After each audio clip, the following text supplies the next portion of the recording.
Welcome ye scallywags to a spooky Halloween-themed episode. Gather round and hear the tale of the man who sailed the mighty seven seas on a pumpkin. And be careful not to lose your head along the way.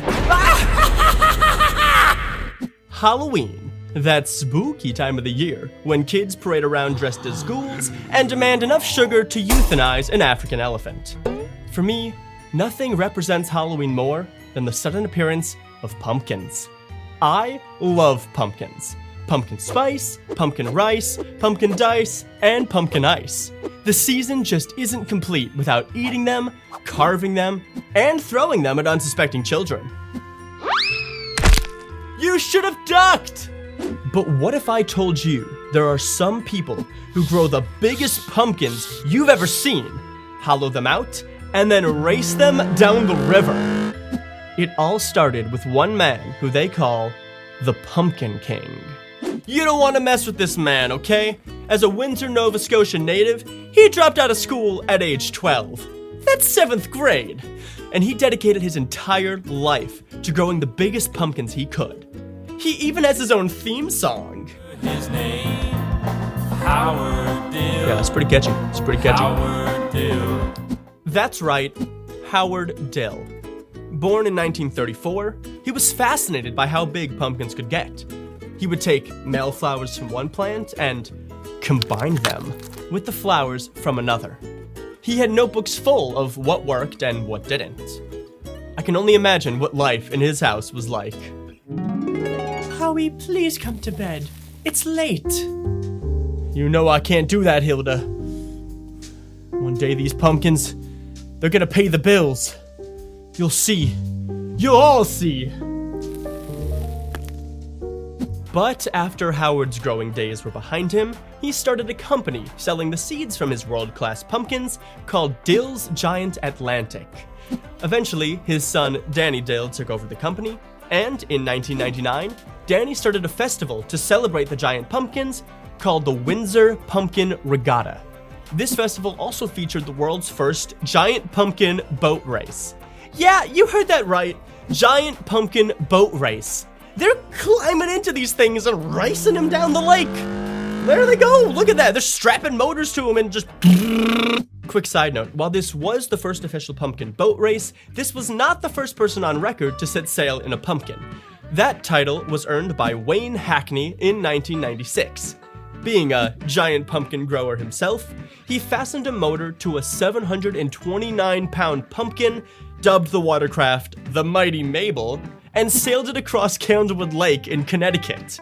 The trip took an hour and 15 minutes and attracted an armada, including a police boat from a nearby marina. What in God's name?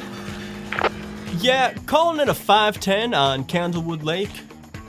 Vehicle description, orange and round. I knew I should have never started patrolling the seedier side of the city. Yeah, 10-4, good buddy. Anyways, back to Danny Dill's Pumpkin Regatta.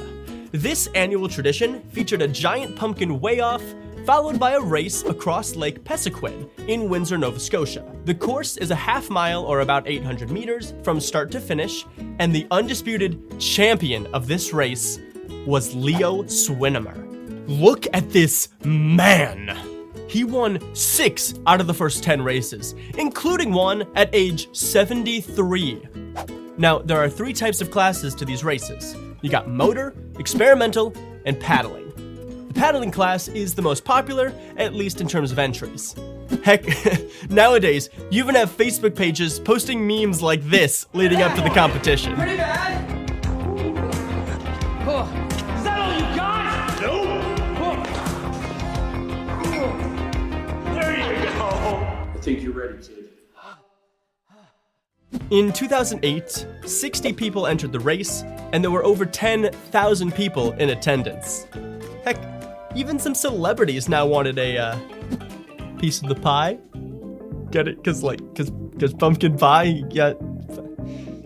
Martha Stewart entered the competition in 2005, but poor weather prevented her from actually attending. My absolute favorite thing is just how ridiculous some of these pumpkin boats look. I mean, come on! Each one a true work of art. A vessel fit for sailing across the 7 seas. Each one stemming from a place of love and artistry. For the people of Windsor, these are more than just pumpkins. These watercraft are family. Unfortunately, the Windsor Regatta ended in 2019 as COVID hit and the lake ran out of water. That really happened. That's a real thing. But it has since inspired many other Giant Pumpkin Regatta around the country. In fact, each year, hundreds and hundreds of people take to the seas in a pumpkin. Google it. I'm sure you could find one in your area. They're actually all over. That's all from me. Thank you all so much for watching. Happy Halloween, and make sure you eat some pumpkin for me. Kisses to all my Patreon supporters.